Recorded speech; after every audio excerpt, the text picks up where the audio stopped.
Now that I have my cutout D really well attached and I can see my border, it's time to start working on some of the details that I'm going to be adding to this design. So I'm going to start by building up some of my flower details. I saved the kind of scrap pieces of clay that I had from when I cut out some of my pieces, so I have some ready to go. What I'll do is I'll start just cutting out. I could either, transfer and use pressure to transfer the design here. So I could use my pen if I wanted to get, the exact shape and size, or I can kind of guesstimate and, if it ends up being a little bit too big, I can go ahead and adjust pieces. But I'm gonna start just generally cutting out some little petal pieces that I'm going to attach. So I like to cut out a bunch, and then when it's time to attach, I can just kind of keep going. So I already cut out a bunch here, and so I'm ready to start kind of placing them and then attaching them. So what I tend to do is I tend to lay it out and make sure I think it looks good, and then go from there. So I have the center here of a flower that's going to go on the corner. I'm going to actually cut a little notch out so that it sits on the corner here. Perfect. So I'm just going to kind of place it where I think it's going to go.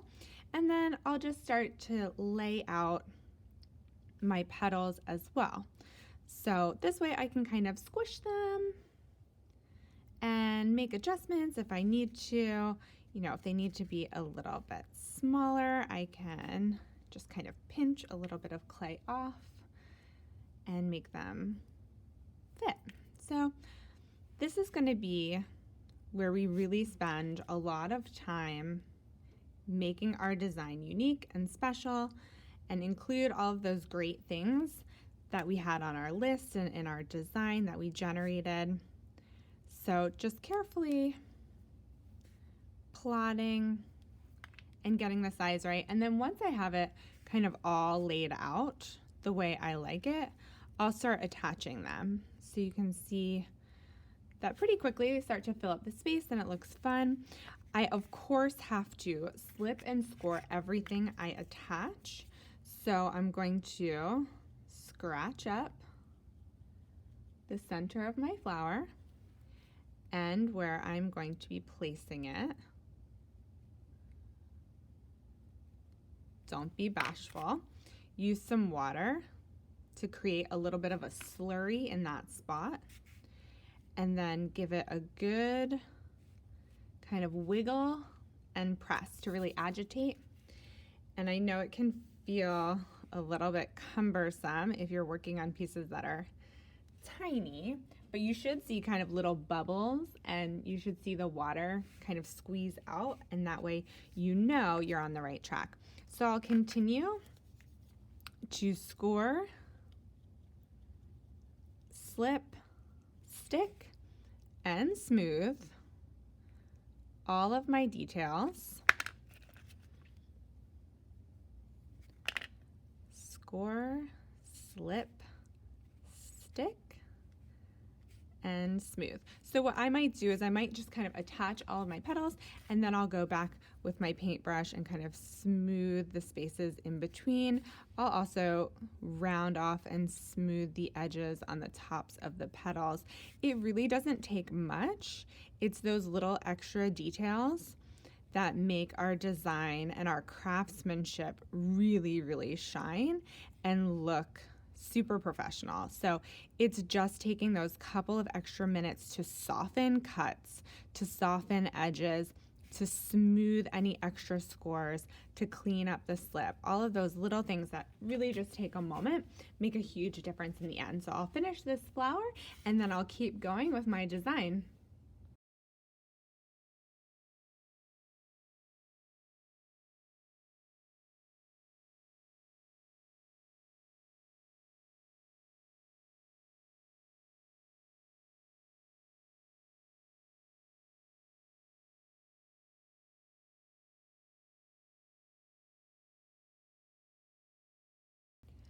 Once my petals are attached, I might go in with my candy apple stick and kind of define the spaces between them.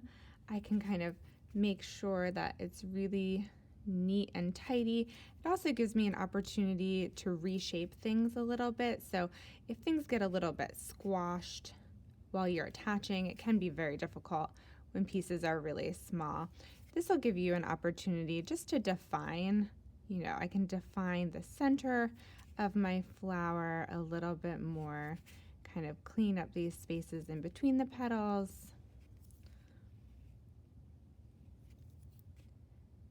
Until I'm really happy with it. And I might let it set up a little bit more, define this corner.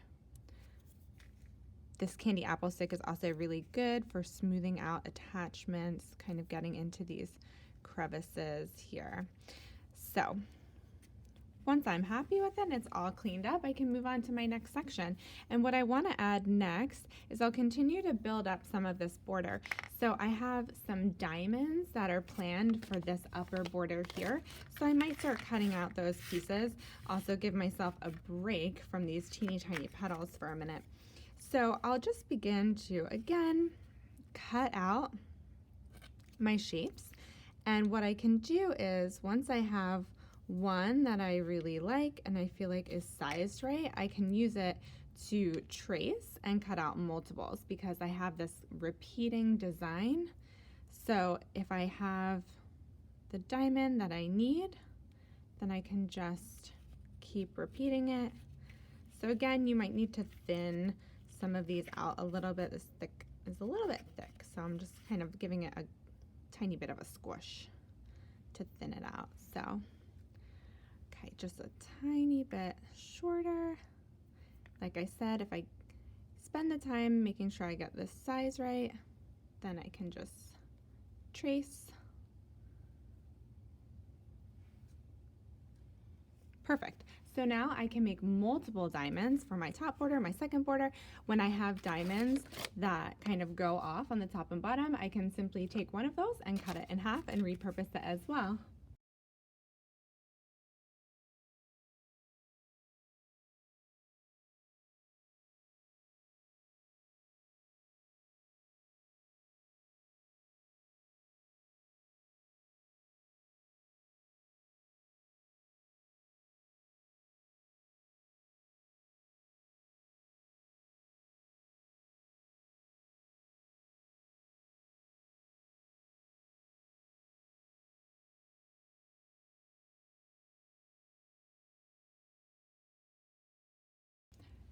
So now that I've added my diamonds, my top border is looking pretty good.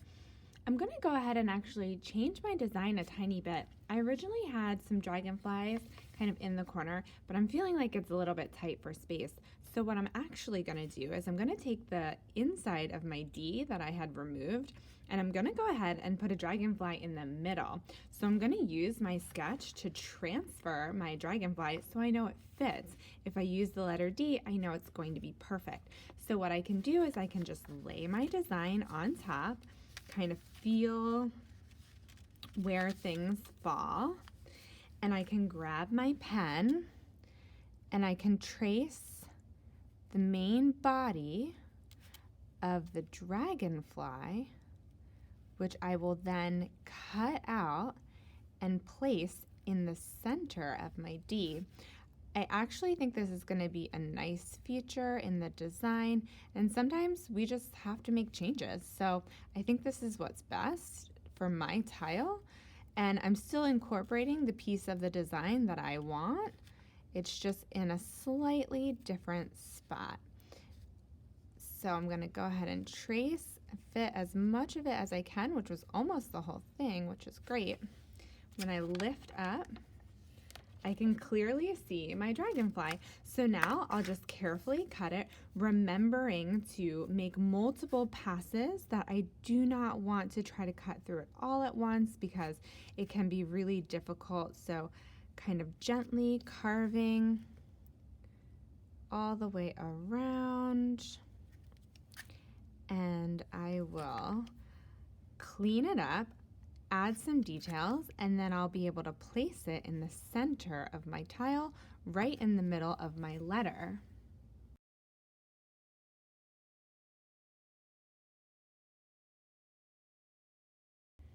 Once I've cut out my dragonfly piece, kind of positioned it where I want it to go, I can actually use my needle tool to mark off kind of where I need to score. And then I can attach and go back in and add more details to the wings, create some texture, add some antennae. So I'm just going to go ahead and, of course, score this main piece. While I was letting this sit and taking a break, I actually put a damp paper towel on top of my tile. So if you find that things are getting a little bit dry while you're working, you can absolutely put a just damp paper towel on top, and that will certainly keep it very workable. So scoring that up really well, and now scoring where I had marked off, making sure I'm attaching these pieces really well, because it might seem like it's okay to just stick them on, but with pieces that are flat, these kind of slab pieces, they tend to pop off fairly easily. So we have to really do a good job of aggressively scoring, creating a nice tooth and texture so that when we press these together, we're really combining the two pieces. So I'm going to get some water in there, kind of work it in, creating a slurry. So I score, I slip, and I will now stick. Perfect. And smooth. So I can see the water kind of oozing out. That's a good sign. I don't want to squash the shape, but I want to give it good pressure. I can kind of see little bubbles. I can hear a little squish. So then from here, I would go ahead and smooth out these bottom connection areas. My paintbrush is really good at getting into these seams all the way around, being careful not to mess up my D. And then really smoothing out the shape of my dragonfly.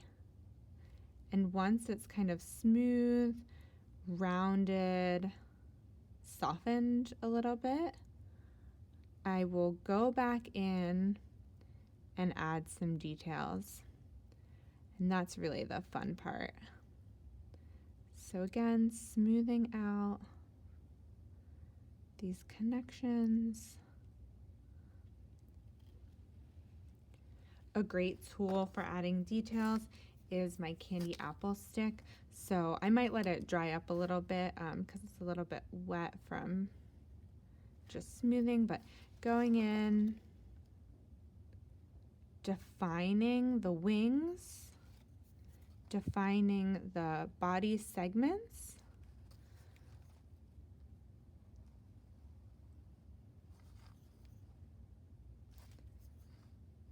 smoothing those out, grabbing any clay burrs, smoothing out these wings,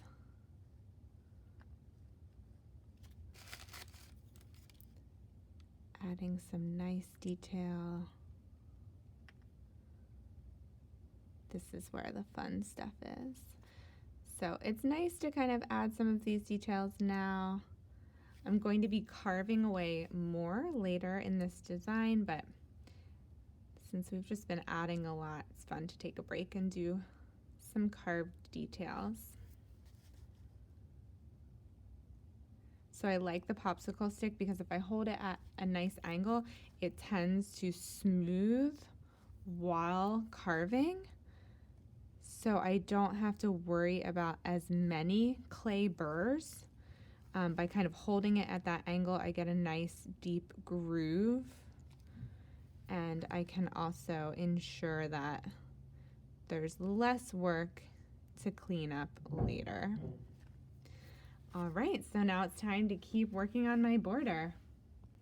All right, now you can see I've added my flowers and my diamonds along the bottom, some details to my dragonfly, including some antennas. So my next step will be to finish my additions to the left and to the right, and then I'm gonna carve out a pretty cool texture inside.